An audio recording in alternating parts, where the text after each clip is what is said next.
Hey folks, Polytopia John Madden here with another matchup.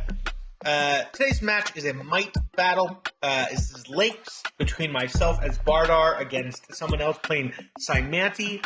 I know a lot of you want to see more matches about how to play against Cymanti. So we're going to go over some of the things you need to be aware of when playing against Cymanti. So let's start this out. Let's go through the first 5 rounds here.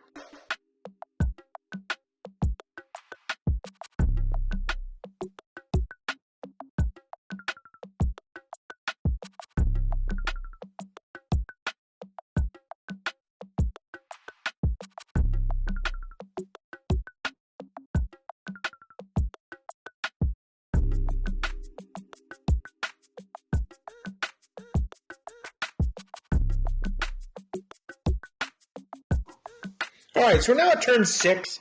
A couple things I want to point out here, right? So the movement in this direction probably wasn't the greatest, but also I don't think this shaman has moved far enough. Anyways, there's minor tweaks. So at this point, it's his turn, right? It's round 6 here. I have at least discovered these parts of what they've got. Right, we've engaged, both gotten the points there. Let's keep watching.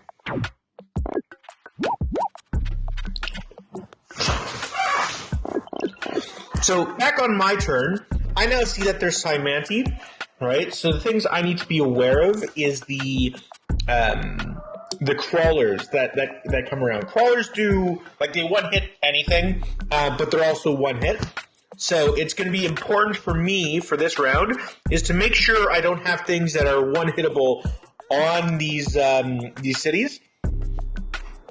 And it's important, unless I could take back the city after next round, that I don't have nothing on that city. All right, so that's going to be my strategy for most of the game. The other part of the strategy is I'm going to want to make sure that I can start chaining a bunch of their units with knights. All right. Now, also looking at this map, it looks like this one land bridge here is going to be where most of the fighting happens. Right. So there's this big lake here, and I can't see where all that is, but given the nature of it, even if I were to find another land bridge up here, it's unlikely there's going to be a lot of fighting on one space here. So this area down here is unlikely to have a lot of fighting, and this area up here is unlikely to have a lot of fighting. And so most of the match is going to be in this area. This is actually really unfortunate for me, because this here is my capital. All it's going to take is a few crawlers, right, to go and take my capital and win the game. So I'm going to have to play pretty defensively most of this game, making sure I could take out any of the captured cities or any attempted captures on here, but especially here. So I'm probably going to end up building up a lot of riders and storing them in this area. Again, let's see how the rest of this game plays out.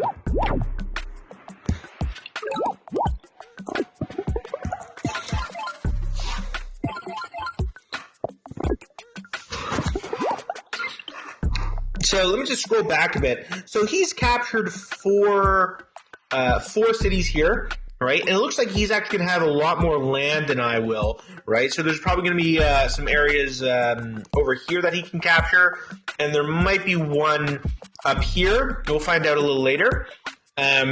Compared to on my turn, you're going to see that I only have 3, and he currently has 4. Let's just play this out. So on my turn, there's only 3 cities for me. There might be one in here. And there might be some down in this area. Again, let's find out. So I'm going to have to be really defensive and have a very strong economy in order to fight off my opponent. The other thing to note here is that playing against Cymanti, you never want to be overly aggressive in the early game. Because these crawlers are very cheap to make, they do a lot of damage. And with the ability for the shaman to boost a bunch of units, it's just not going to work out if I play aggressively.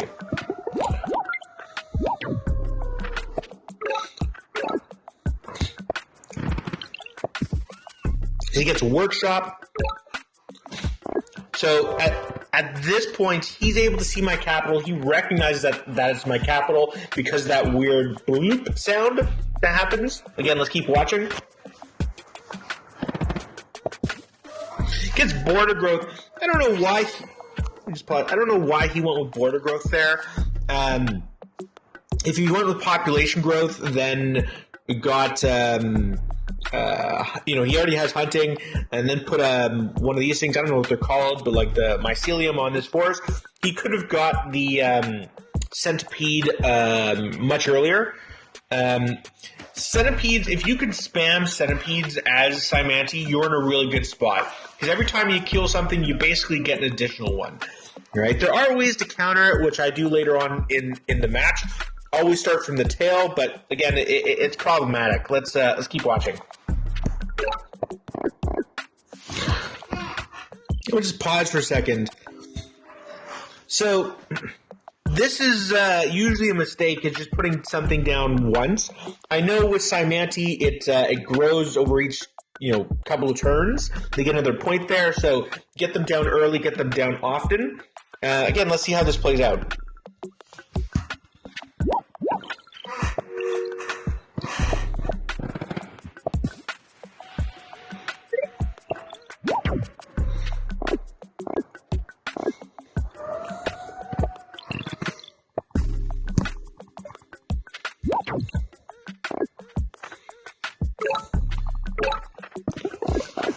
So now he discovered riding that last turn.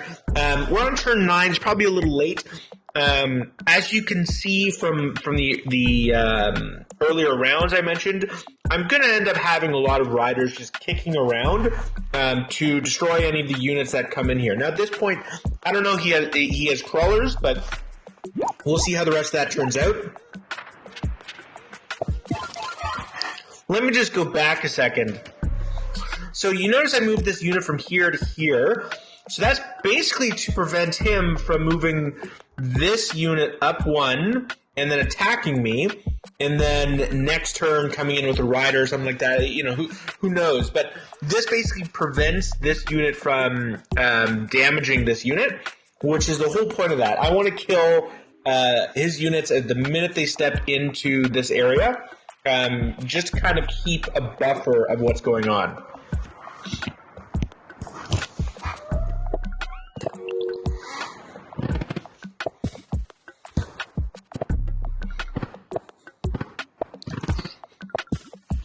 Upgrade this city down at the bottom here, capture this one up here, and I'm probably going to upgrade it as well. There it is. Upgrade this, my capital city there.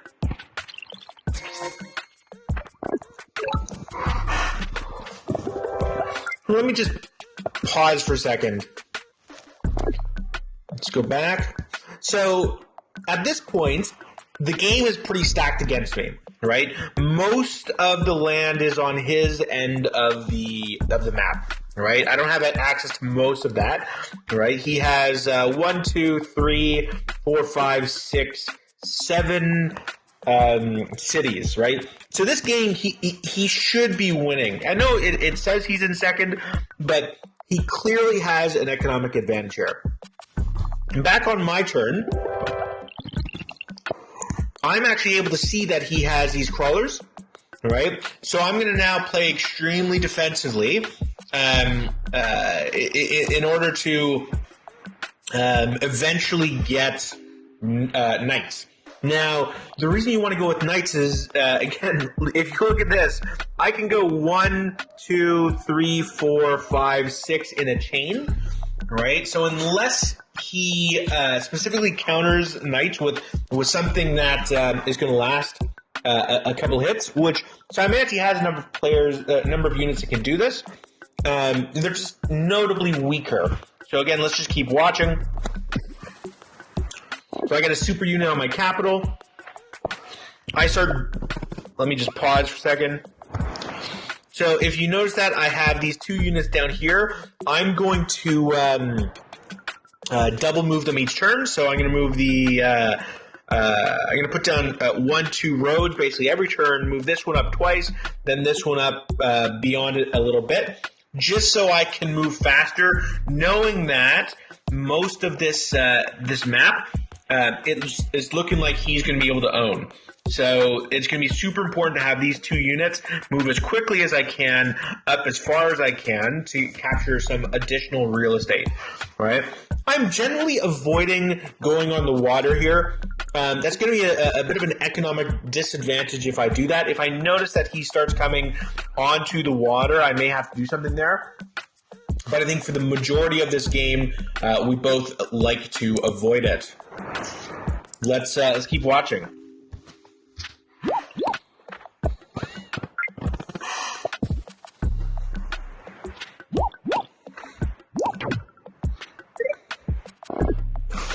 We'll just go back a bit.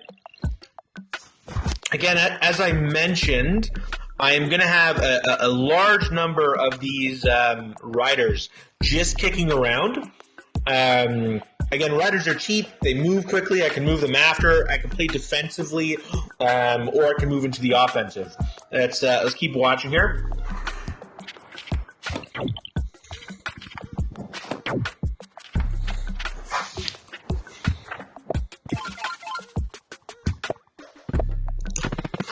He upgrades the city over here.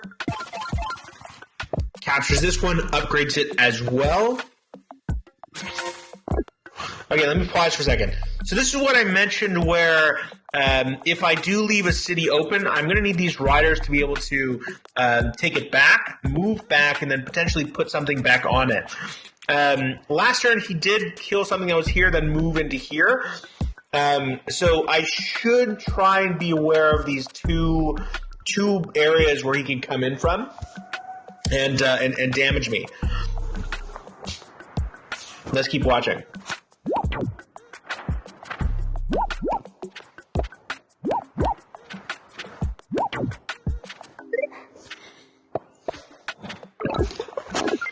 So I'm discovering Free Spirit. I'm going to now go for the knights, and then I move up this knight here, or this giant here, with the intention of kind of blocking off this area. So other units, you can't move past your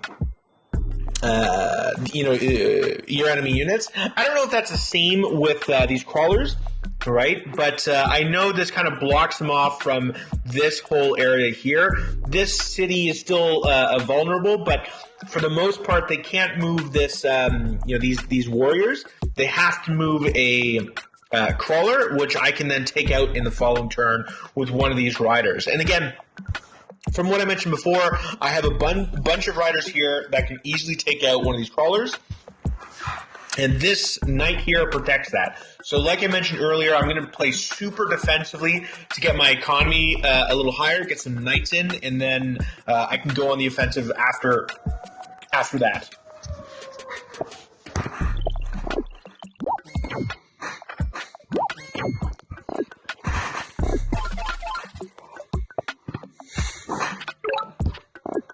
Now, let me just go back a second.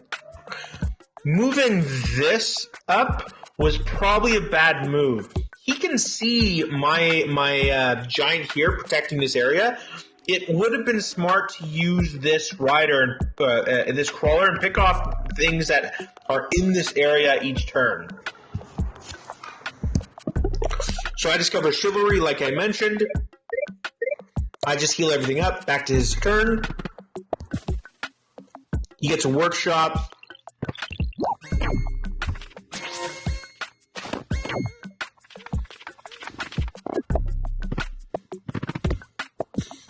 Finally gets a super unit, gets a centipede, upgrades the city up at the top here,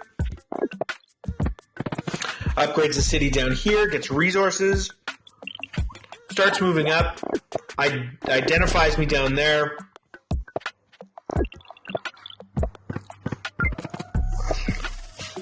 So I get a knight. Now, let me just pause for a second. I got a knight here, knowing if he doesn't move, I can chain all of these units. Now, here's the trick when using knights, right? If you use them and you go far into the enemy territory, they're going to die, right? And so the goal is to play the economic game. Knights cost 8, right? So this chain here, this is a 2, this is a 3, this is a 3, this is a 3. So that's 9, 11 stars that I'm trading. So I'm trading my 8 stars for their 11 stars. And this is how we want to think about knights, not to just go in and destroy something, but to trade in terms of stars and use stars, right? Down here, I do want to point this out. So he damaged me. I'm going to heal this so that he has to do it again. There we go. Heal. So he has to attack me again before my next turn.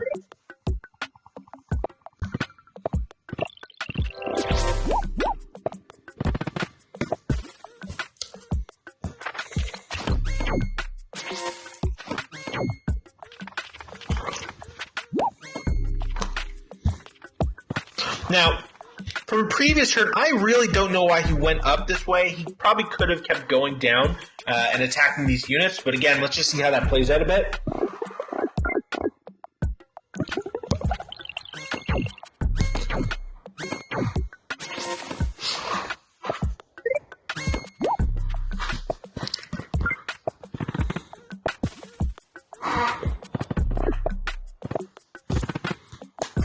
I got a giant up here. And now start moving some of these units up. I then, hold on, let me just pause for a second. So I then move my unit. So I attack his unit here and then move this one up, right? So this here would have to do damage and then maybe another one. So this is now vulnerable to capture.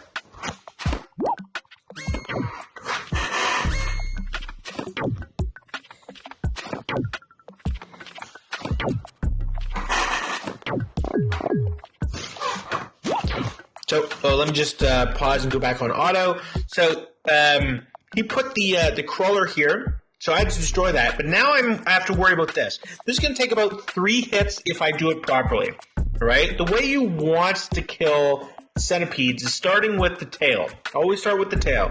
So I'm probably going to waste a few units destroying that tail before getting the head of the centipede. There it is. Now destroy the centipede. Now, let me pause. I think this is big brain strats down here. So I move both of these up.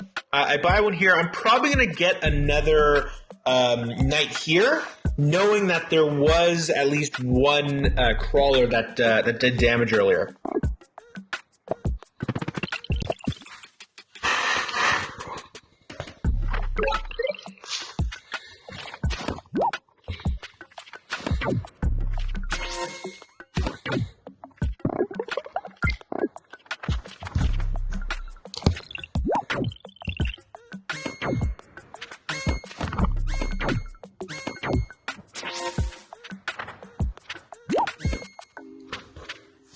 Okay, so I'm able to see 3 units down here, and I have a knight, right? So in order for this to work, this here, this swordsman, is going to need to be below 10. So I'm just going to damage that swordsman, and then hide these two units back here in the corner, right? With the intention of chaining a bunch of units over here.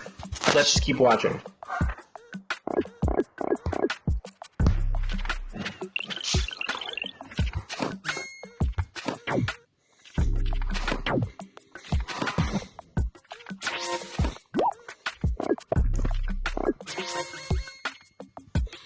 Okay, so let me just pause for a second. Let me just go back. So this is the last turn. I don't win, but he rage quits, and it's very easy to see why he rage quit. He made a big mistake. So there's 1, 2, 3, 4, 5, 6 units, all bunched together that can be chained. Now this first one here is 15 health, so I may have to come in and do some damage with this. Or maybe even this, in order to get it to at least 10 to do that chain. On the other end, right? So he's capturing over here. However, these two are chainable, and then all these are chainable, right? So there's a bunch of units all bunched together at or below 10 health. And he knows I have knights, so these shouldn't surprise him. He just left them in a bad spot that allowed them to be chained. So let's watch this and see what happens. There we go. So 1, 2, 3, 4, 5, 6, 7. 7 units that were chained, including his shaman, right? And then on the other end, I have the following. That's where he resigns. I chain that, and then go all the way over here. 1, 2, 3.